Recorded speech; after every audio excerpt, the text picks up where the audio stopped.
Hello students, मैंने इसके पहले की वीडियो में आपसे issue of debenture topic start किया था और उसमें बताया था कि डिबेंचर्स क्या है, उसकी फीचर्स बात की थी।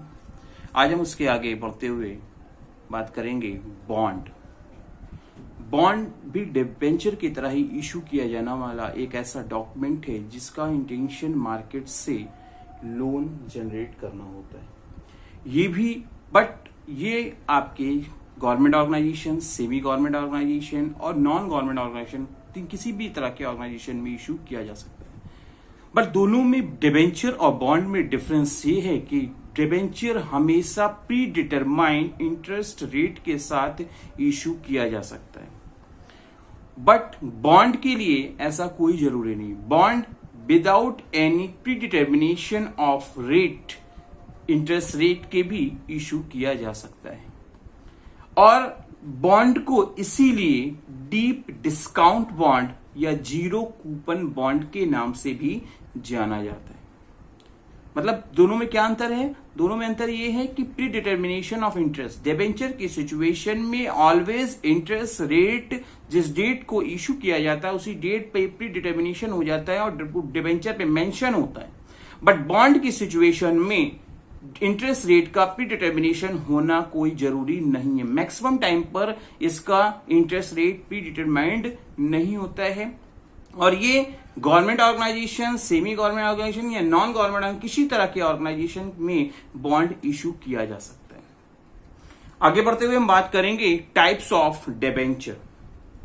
The first is secured debenture.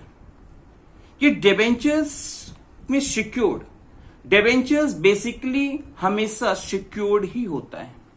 Debentures हर वो पर्सन ही एक्वायर करना चाहता है जो रिस्क कम लेना चाहता है, क्योंकि डिबेंचर जब भी इशू बेसिकली किया जाता है, इसके फीचर्स में भी हमने बात किया था, वो सिक्योर्ड होता है। सिक्योर्ड इन सेंस अगर कंपनी किसी कंडीशन में पेमेंट ना कर पाए, रिपेमेंट ना कर पाए, उस कंडीशन में इस तरह के डिबेंचर की सिचुएशन में building, furniture, computer, typewriter, machinery, plant को जो भी उसके अगेंस्ट में सिक्योर्ड है उसके सोल्ड आउट करके इस तरह के डिबेंचर होल्डर्स को पेमेंट किया जाता है। As per the feature of second type की अगर बात करेंगे तो वो क्या है? अनसिक्योर्ड डिबेंचर, जिसे नेकेड डिबेंचर भी कहा जाता है। इस तरह के डिबेंचर बेसिकली देखने को तो नहीं मिलते, बट एज पर टाइप्स अगर हम बात करें, ये क्या होते हैं? अनसिक्योर्ड। इस तरह के डिबेंचर में सिक्योरिटी क्वालिटी नहीं होती है। मतलब जो फर्स्ट सिक्योर डिबेंचर में क्या होता है कि अगर कंपनी नहीं दे पाएगी तो जो चीज उसके अगेंस्ट सिक्योर्ड है उसको सोल्ड आउट करके उससे रिकवरी पॉसिबल होती है। बट अनसिक्योर डिबेंचर की कंडीशन में अगर कंपनी की फाइनेंशियल पोजीशन ठीक है तो पैसा मिलेगा, और अगर फाइनेंशियल पोजीशन अच्छी नहीं है, कंपनी नहीं दे पा रही, तो इसमें कोई भी सिक्योरिटी का क्वालिटी नहीं अवेलेबल होती। थर्ड टाइप बात की जाएगी रजिस्टर्ड डिबेंचर।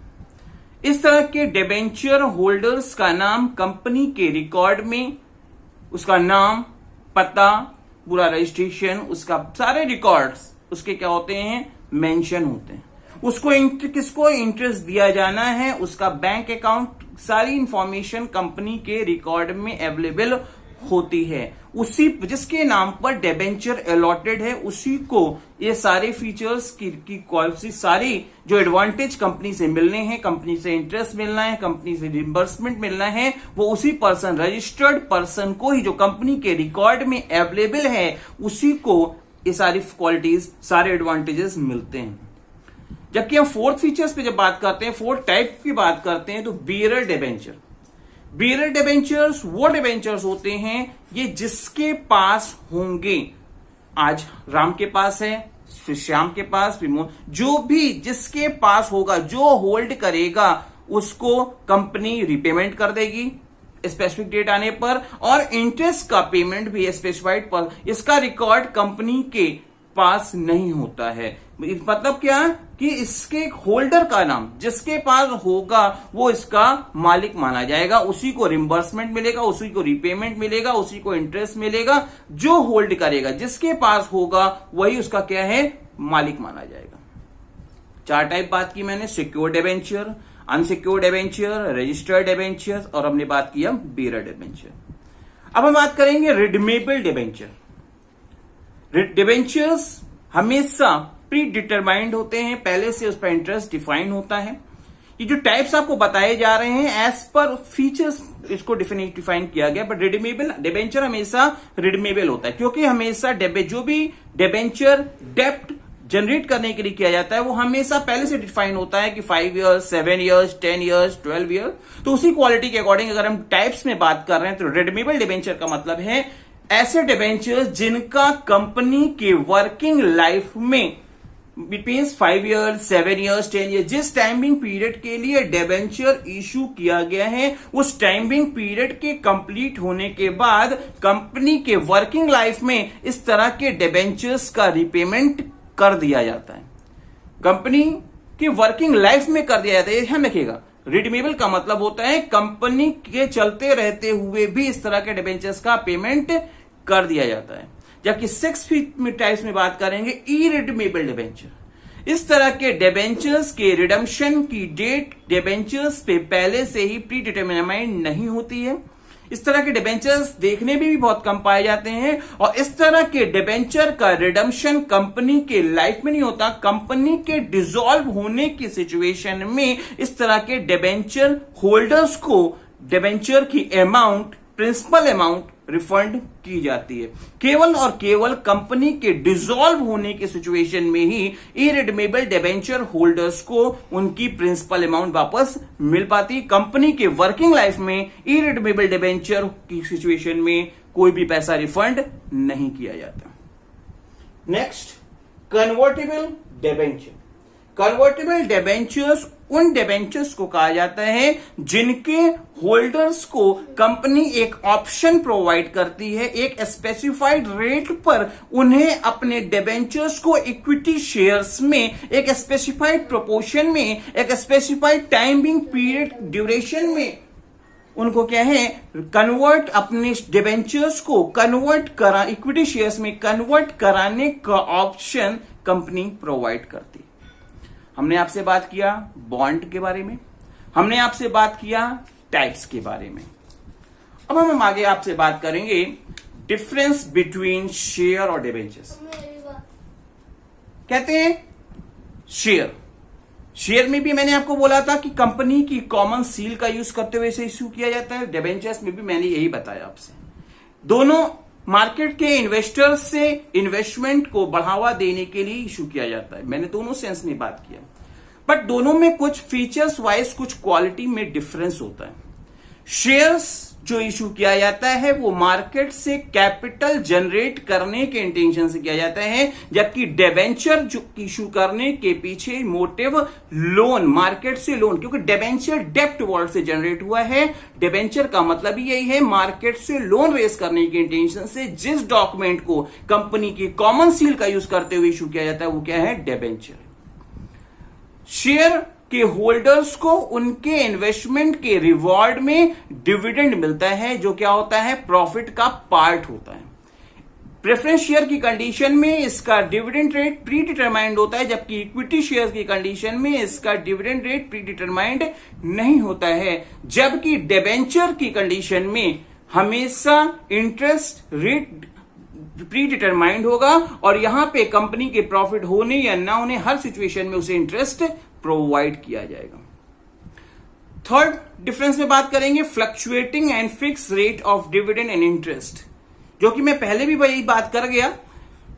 डिविडेंड की कंडीशन में, शेयर की कंडीशन में कंपनी को प्रॉफिट होने या ना होने की सिचुएशन में डिविडेंड अगर आपको दिया जाएगा या नहीं दिया जाएगा, क्योंकि अगर कंपनी को प्रॉफिट होगा तो कंपनी अपने इक्विटी शेयर होल्डर्स को डिविडेंड देगी और अगर नहीं प्रॉफिट होगा तो कंपनी अपने इक्विटी शेयर होल्डर्स को डिविडेंड नहीं देगी। जबकि डिबेंचर की कंडीशन में ये हमेशा फिक्स होता है और कंपनी के प्रॉफिट के घटने या बढ़ने या लॉस होने की सिचुएशन में इसमें कोई भी चेंजेस नहीं आता है। वॉलंटरी एंड और कंपल्सरी रिडम्पशन। शेयर्स की सिचुएशन में रिडम्पशन वॉलेंट्री होता है, प्रेफरेंस शेयर होल्डर्स को एक स्पेसिफाइड टाइम के बाद कंपनी चाहे तो रिम्बर्स कर सकती है, रिपेमेंट कर सकती है, बट डिबेंचर की सिचुएशन में रिडम्पशन ऑलवेज कंपलसरी होता है। ये पहले से डिटरमाइंड हो जाता है। 5 इयर्स, 7 इयर्स, 10 इयर्स, 12 इयर्स के बाद कंपनी आपके पैसे को रिम्बर्स कर देगी। फिफ्थ डिफरेंस पे बात करेंगे, वोटिंग राइट्स। शेयर होल्डर्स को कंपनी के मैनेजिंग एक्टिविटी में वीटो पावर होता है, वोटिंग देने के राइट्स होते हैं, जबकि डिबेंचर होल्डर्स को किसी भी सिचुएशन में वोटिंग करने का, व्यू देने का, ओपिनियन देने का कोई भी राइट नहीं होता है। 6 डिफरेंस क्या है दोनों के बीच में? Restriction on issue at discount. Shares as per company act 2013 के अकॉर्डिंग डिस्काउंट पर इशू नहीं किया जा सकता। केवल और केवल स्वीट इक्विटी शेयर्स की कंडीशन में इसे डिस्काउंट पर इशू किया जा सकता है, जबकि डिबेंचर में डिस्काउंट की कोई भी लिमिट डिफाइंड नहीं, किसी भी लेवल पे डिस्काउंट देकर डिबेंचर को इशू किया जा सकता है। 7th डिफरेंस है अनसिक्योर्ड और सिक्योर्ड। शेयर्स हमेशा अनसिक्योर्ड होते हैं, मतलब इसके अगेंस्ट में अगर कंपनी की फाइनेंशियल पोजीशन खराब हो जाती है और कंपनी पैसा नहीं दे पाती तो इसमें कोई भी सिक्योरिटी का फीचर नहीं है, जबकि debenture always secured quality, secured features के साथ होते हैं कि अगर कंपनी पैसा नहीं दे पाएगी तो पर्टिकुलर एसेट्स जो इसके अगेंस्ट में सिक्योर की गई है उसको सोल्ड आउट करके इस पर्टिकुलर डिबेंचर के होल्डर्स को मनी रिफंड की जाती है। नेक्स्ट डिफरेंस पे बात करेंगे, priority of repayment of principal in case of winding up. In case of winding up firm के डिसॉल्व होने की कंडीशन में शेयर के कंपैरिजन में डिबेंचर होल्डर्स को प्रायोरिटी होती है, जबकि डिबेंचर के कंपैरिजन में शेयर होल्डर को पैसे पाने में, प्रिंसिपल अमाउंट पाने की प्रायोरिटी नहीं होती। मतलब पैसा किसे पहले मिलेगा?